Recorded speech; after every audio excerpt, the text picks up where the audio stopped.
Hey guys, Dr. Brad Bodel here at Bodel Integrative Health. And today I wanted to answer a question that I frequently get asked, which is, if I've had celiac testing done and it was negative, does that mean it's okay for me to eat wheat?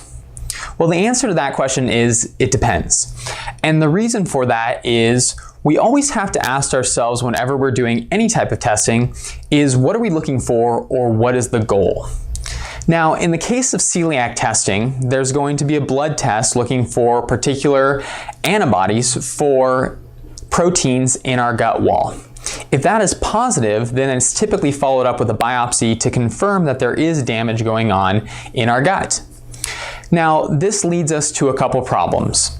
One, it first demands that there's some sort of chronicity with the reactivity to food, particularly wheat. So we have to have this reaction going on for a number of years before there's enough destruction for us to actually have it picked up on testing. The other problem is that wheat can cause a whole bunch of different responses in our body, leading to different types of autoimmune reactions, meaning different tissues in our body can be negatively affected by wheat, and that doesn't necessarily mean that those tissues are in our gut.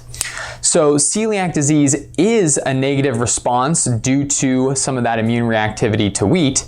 However, it's only one type of response in regards to the many that can take place.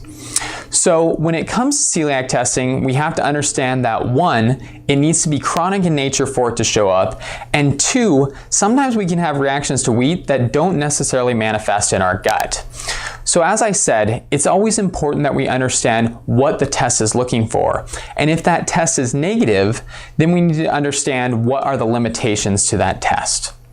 All in all, it's important that we understand that just because someone has a negative celiac test doesn't mean that they are necessarily having no reaction or a negative reaction to consuming wheat products or gluten-containing compounds.